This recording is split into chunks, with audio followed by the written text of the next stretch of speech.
j'espère que vous allez bien et que vous êtes en très bonne santé. Bienvenue dans ma chaîne Apprendre avec Lina. Alors déjà, si vous êtes nouveau dans ma chaîne, je vous envoie une invitation pour aller voir toutes les vidéos que vous allez trouver bien sûr dans ma chaîne Apprendre avec Lina. Alors déjà, aujourd'hui, je vais vous apprendre à soustraire dans le Soroban. D'accord? Mais avant de commencer cette leçon, je voudrais vous dire que cette leçon va être en deux parties, ok? La première partie et la deuxième partie, c'est-à-dire en deux vidéos, mais c'est juste une leçon, ok? Et aussi, avant de commencer, je voulais vous dire, les personnes qui voudraient des exercices pour mieux comprendre l'abacus, je vais vous les montrer à la fin de cette leçon. Alors, des exercices pour apprendre à mieux écrire dans le Soroban, à additionner dans le Soroban et à soustraire dans le Soroban. Ok, il y aura plein de choix, plein d'exercices. Et dans chaque leçon, je vais vous donner des exercices. Alors, c'est parti, on va commencer notre leçon. Alors les amis, on va commencer par des opérations simples, c'est-à-dire où on a assez de boules pour soustraire, parce qu'il y a des opérations où on a plus de boules pour faire la soustraction dans le Soroban. Alors on va commencer par les opérations simples. Par exemple, 2 moins 2. Ok. Alors déjà, on doit écrire 2. Et on doit, encore une fois, enlever un autre 2. Ok. Comme ça. Voilà. Est égal à 0. Par exemple, on va faire 3 moins 2. Alors, on fait monter 3 boules, c'est-à-dire le nombre 3. Et on fait descendre 2 boules, c'est-à-dire le nombre 2. Ok. 3 moins 2 est égal à 1. On va faire 4 moins 3. Alors 4 et on enlève 3 boules. 4 moins 3 est égal à 1. On va faire 9 moins 4. 9 moins 4 est égal à 5. On va un petit peu passer aux dizaines. On va faire 32 moins 11. Alors, 32, 3 et 2 moins 11. Alors, 1, 10 et 1. 32 moins 11 est égal à 21. C'est la même chose aux centaines et etc. J'espère que vous avez compris. Maintenant, on va passer aux opérations où on doit utiliser des techniques. Alors les amis, on va commencer par le nombre 5. Vous savez pourquoi? Parce que le nombre 1, 2, 3 et 4, on peut tout soustraire dans ces nombres-là. Mais ce qu'on ne peut pas faire, c'est les opérations impossibles. Par exemple, 1 moins 2, c'est impossible, on ne peut pas le faire.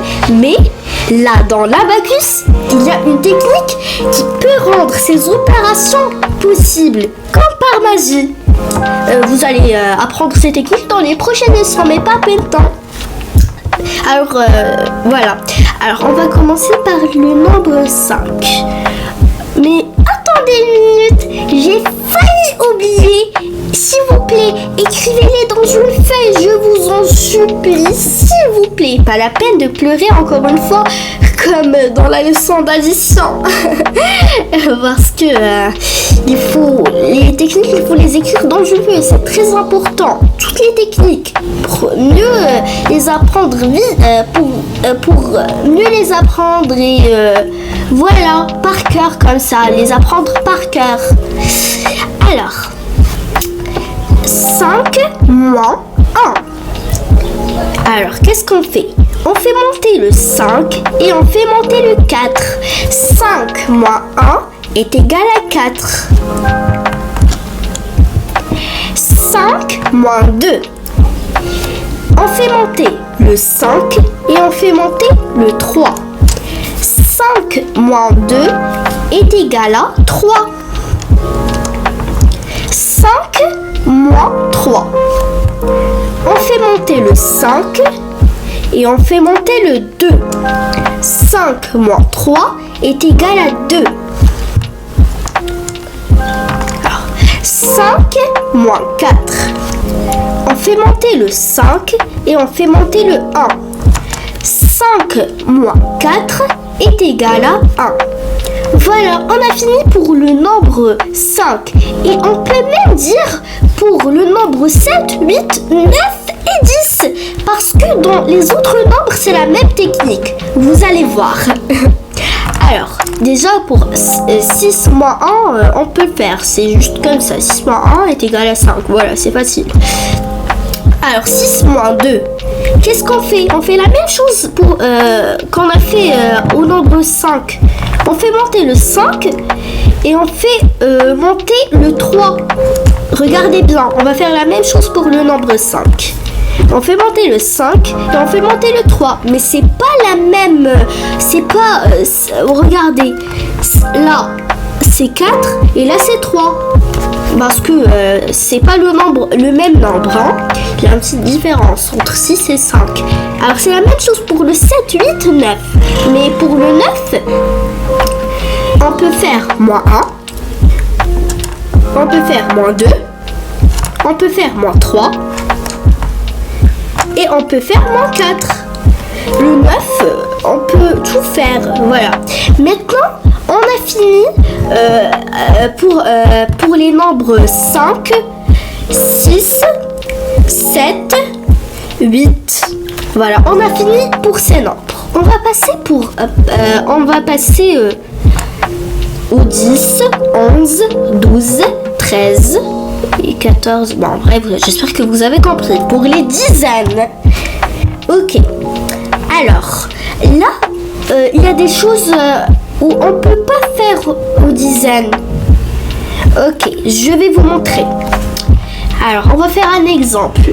Réfléchissez s'il vous plaît et donnez-moi une idée. Alors, voilà, j'ai trouvé. 10 moins 1.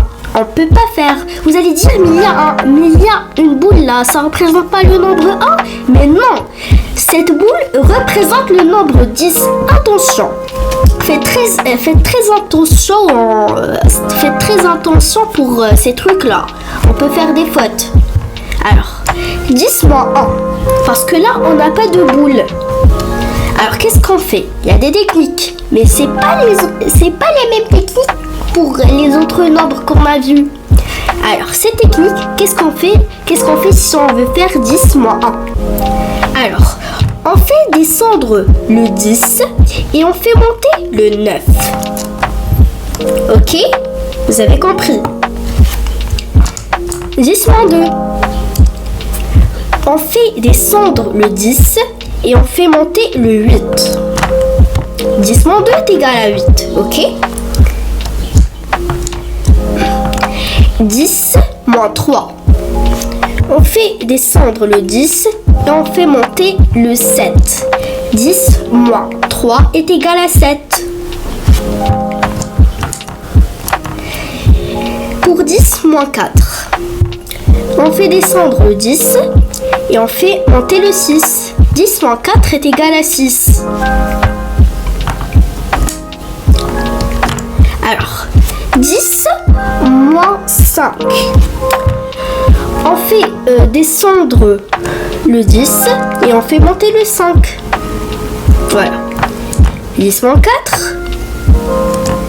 On fait descendre le 10 et on fait monter le 6. 10 moins 4 est égal à 6. 10 moins 3. On fait descendre le 10 et on fait monter le 7. 10 moins 3 est égal à 7. 10 moins 2. On fait descendre le 10 et on fait monter le 8. Voilà. J'espère que vous avez compris.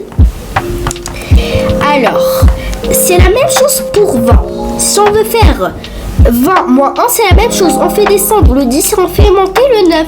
c'est la même technique, et même pour les centaines, ok? Mais entre les dizaines, les centaines et les milliers, etc., qui sont par exemple les dizaines, les centaines, les milliers et les autres nombres qui sont là, on fait la même technique. Mais pour les unités, il y a juste une technique qui est un petit peu différente par les autres. Ok? On va les appeler la technique des unités et la technique des 10 et ses copains. C'est plutôt drôle ce nom. C'est une équipe. Ok? Alors voilà, on a fini. Je vous ai montré comment soustraire dans le soroban. J'espère que vous avez compris. Alors les amis, on a fini notre leçon d'aujourd'hui. Oui, on a fini la soustraction. Alors j'espère que vous êtes capables de soustraire dans le soroban. Et moi j'ai fait tout mon possible pour que vous puissiez comprendre cette leçon. Et en fait j'ai une petite surprise pour vous. Oui. En fait c'est pas vraiment une surprise, mais bon. Quand on finit ces 3 leçons, d'être capable d'écrire dans l'abacus, d'être capable d'additionner sur le soroban et d'être capable de soustraire dans le soroban. Là, vous commencez à imaginer le soroban dans votre cerveau. Oui, vous allez commencer à apprendre à imaginer le soroban dans votre cerveau et bouger les boules avec votre doigt comme ça. 1 plus 1. Ok? Ça va vous paraître un petit peu bizarre, mais non, c'est trop cool. Voilà, maintenant vous allez faire plein d'opérations. Vous allez commencer à imaginer l'abacus ou bien le soroban et faire comme ça, bouger les boules, ok? Après, voilà. Alors c'était ça la surprise. Et je vous ai dit que je vais faire 2 parties de cette leçon de soustraction. Oui, maintenant on a fini la première partie. La deuxième partie, je vais vous montrer des exemples d'opérations de soustraction et je vais les faire devant vous pour que vous puissiez comprendre. Et je vous ai dit aussi que je vais vous donner des exercices, plein d'exercices de ces 3 leçons qu'on vient de faire. Et bien oui, je vais vous les montrer à la fin de la deuxième partie. Et je vais faire dans chaque leçon des exercices, ok? Alors, on se retrouve dans la deuxième partie. Et déjà, si vous êtes nouveau dans ma chaîne, abonnez-vous et likez pour m'encourager, oui.